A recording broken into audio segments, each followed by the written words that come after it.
അവൻ ഒരു നാളും സമ്മതിക്കയില്ല. നീതിമാൻ കുലുങ്ങി പോകുവാൻ അവൻ ഒരു നാളും സമ്മതിക്കയില്ല. ഹല്ലേലൂയ. സന്തോഷത്തോടെ ഹല്ലേലൂയ. നമ്മൾ ദൈവത്തെ ആരാധിക്കുമ്പോൾ ദൈവത്തെ മഹത്വം കരയറ്റുവാനാണ് ഇന്ന് പകൽക്കാലം നമ്മൾ കടന്നു വന്നത്. ഹല്ലേലൂയ. അങ്ങനെയാണെങ്കിൽ ദൈവത്തെ വായുതുറകളെ തുറന്ന് നമ്മുടെ ദൈവത്തെ ശക്തമായി ദൈവത്തെ സ്തുതിക്കും. ഹല്ലേലൂയ. ഇവിടെ സങ്കീർത്തനക്കാരൻ പറയുന്നു, നിന്റെ ഭാരം യഹോവയിൽ വെച്ചുകൊള്ളുക. നമ്മുടെ ഭാരം എന്താണ്? നമുക്ക് എന്താ മനോഭാരമുള്ളത്? നമുക്ക് എന്താ മനവേദന ഉള്ളത്?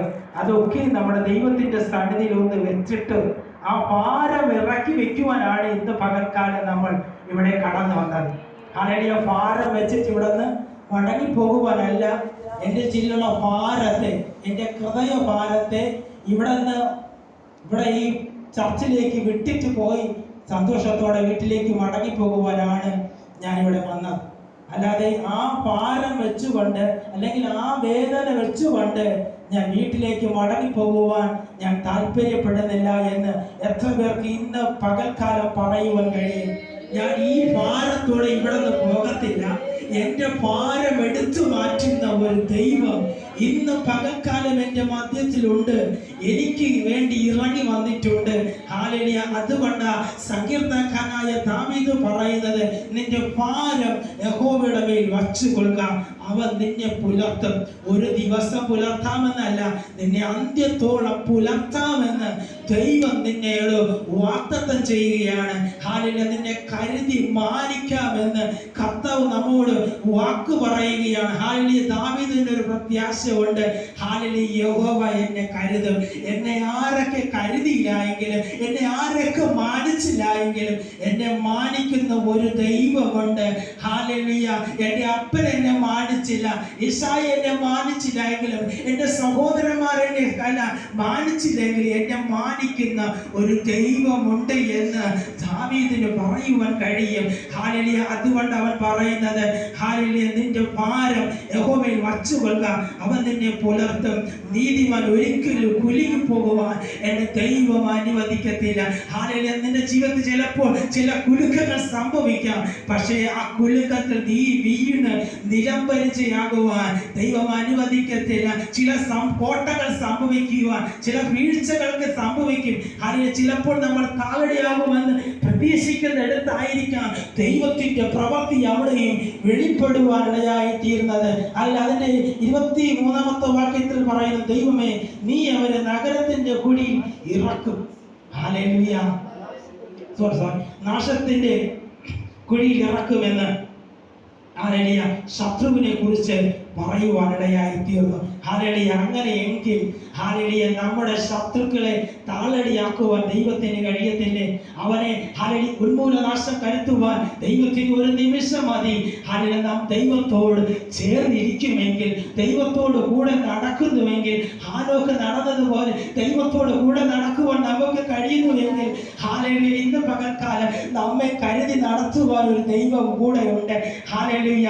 നാം വിചാരിക്കും നമ്മെ കരുതുവാൻ ഈ ലോകത്ത് ആരുമില്ല, ഞാൻ ഒറ്റപ്പെട്ടവളായി ഞാൻ ഈ ലോകത്ത് ഞാൻ ജീവിക്കുന്നു, ഇനി എനിക്ക് ആരും ആശ്രയമില്ല എന്ന് നീ പ്രതീക്ഷിക്കുന്നിടത്ത് ദൈവം പറയുന്നില്ല, നിന്നെ കരുതുവാൻ ഞാനുണ്ട്.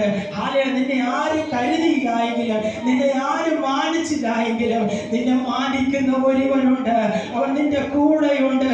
നീ അത് മനസ്സിലാക്കാത്തത് കൊണ്ടാ, നീ അത് രുചിച്ചറിയാത്തത് കൊണ്ടാ ഇപ്പോൾ നീ ഹല്ലേലൂയ ഓരോ പുലമ്പുകൾ പറഞ്ഞ് ഹല്ലേലൂയ അവരോട് പറയുന്നത്, ഹല്ലേലൂയ, എനിക്ക് ആരുമില്ല കർത്താവേ, എനിക്ക് ആർക്ക് സഹായിക്കാൻ ആരുമില്ല, എനിക്ക് തുണയായിട്ട് ആരുമില്ല എന്ന് നാം പലപ്പോഴും പറയാറുണ്ട്.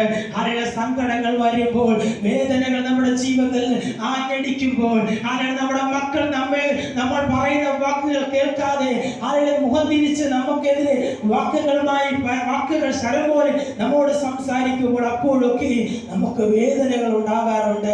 എന്നാൽ അവിടെയും നമ്മൾ ഹല്ലേലൂയ മൗനമായി ദൈവത്തോട് പറയണം, എൻ്റെ മക്കളെ നീ ദാസ്ഥാനപ്പെടുത്തണമേ, എൻ്റെ ഭർത്താവിനെ ദാസ്ഥാനപ്പെടുത്തണമേ, ഹല്ലേലൂയ, എൻ്റെ ഭാര്യയെ ദാസ്ഥാനപ്പെടുത്തണമേ, അവരെ നീ കൂട്ടി വരുത്തണമേ, ദൈവത്തിന്റെ പാദപീഠത്തിലേക്ക് നീ അവരെ കൊണ്ടുവരണമേ എന്ന് ആത്മാർത്ഥമായി നമ്മുടെ പ്രാർത്ഥന ഹല്ലേലൂയ സ്വർഗ്ഗത്തിലേക്ക് വിളിച്ചുമ്പോൾ അവൻ വേഗത്തിൽ നമുക്ക് മറുപടി തരുവാൻ ഇടയായി തീരും. അതിന്റെ 16ാമത്തെ വാക്യത്തിൽ ഇപ്രകാരം എഴുതിയിരിക്കുന്നു, ഞാനോ ദൈവത്തെ വിളിച്ചപേക്ഷിക്കും, യഹോവ എന്നെ രക്ഷിക്കും. ഹല്ലേലൂയ. ഞാൻ ദൈവത്തോട് ഹല്ലേലൂയ വിളിച്ചപേക്ഷിക്കും. ഹല്ലേലൂയ. ദൈവത്തെ വിളിച്ചപേക്ഷിക്കുന്നവർ വിളിച്ചപേക്ഷിക്കുന്ന അടുത്ത് ദൈവം ഇറങ്ങി വരുവാനായി തീരും. നീ ഏത് സാഹചര്യത്തിലാണോ നീ ആയിരിക്കുന്നത്, അതൊന്നും ദൈവത്തിന്റെ പ്രശ്നമല്ല. ദൈവം പറയുന്നത് നിന്റെ ഏത് സാഹചര്യത്തിലും ഞാൻ ഇറങ്ങി വന്ന് നിനക്ക് വേണ്ടി പ്രവർത്തിപ്പാൻ ഞാൻ ശക്തനായ ദൈവമാണ്. ഹല്ലേലൂയ. ഹല്ലേലൂയ. എന്റെ കൂടെ നിന്ന് നിന്നെ സഹായിക്കുവാൻ ഹല്ലേലൂയ ദാവീദ് പറയുന്നു, 6ാമത്തെ വാക്യത്തിൽ പറയുന്നു, പ്രാവിനെ പോലുള്ള ഒരു ചിറക് എനിക്ക് ഉണ്ടായിരുന്നുവെങ്കിൽ ഞാൻ പറന്ന് കർത്താവിന്റെ ആ സന്നിധിയിലേക്ക് ഒന്ന് ചെന്ന് ചേരാമായിരുന്നു എന്ന് ഹല്ലേലൂയ ദാവീദ് പറയുകയാണ്. ഹല്ലേലൂയ. എനിക്കൊരു ചിറക് കർത്താവ് നീ തന്നിരുന്നെങ്കിൽ എന്റെ ഈ വേദനകളൊക്കെ ഈ ഭൂമിയിൽ നിന്ന് മാറ്റി വെച്ചിട്ട് എനിക്ക് കർത്താവിന്റെ സന്നിധിയിൽ കർത്താവിന്റെ പാദപീഠത്തിൽ ഇരുന്ന് ആശ്വസിക്കുവാൻ കഴിയുമായിരുന്നു. ഹല്ലേലൂയ. എനിക്കൊരു വിശ്രമം ആവശ്യമാണ്. ഞാൻ തളർന്നു പോയി, എന്റെ കൈകാലുകൾ കുഴഞ്ഞു പോകുന്നു. എന്റെ ജീവിത അവസ്ഥകൾ താളടികളായി പോകുന്നു. എന്റെ ശത്രുക്കൾ എനിക്ക് വിരുദ്ധമായി സംസാരിക്കുകയും എന്റെ വീട്ടുകാർ എനിക്ക് വിരുദ്ധമായി സംസാരിക്കുകയും പ്രവർത്തിക്കുകയും ചെയ്യുമ്പോൾ എനിക്ക് ഈ ഭൂമിയിൽ ജീവിക്കുവാൻ ഇനി താല്പര്യമില്ല. എനിക്ക് നിന്നോടൊപ്പം ചേർന്ന് ജീവിക്കുവാനാ എനിക്കൊരു ചിറകിന് തന്നിരുന്നുവെങ്കിൽ ഞാൻ പറന്ന് കർത്താവിന്റെ സന്നിധിയിലേക്ക് ചെന്ന് ചേരുവാൻ ഞാൻ ആഗ്രഹിക്കുന്നു എന്ന് ദാവീദിന് പറയുവാൻ കഴിഞ്ഞു. ഇന്ന് രാത്രി പകൽക്കാലം എനിക്ക് പറയുവാൻ കഴിയും.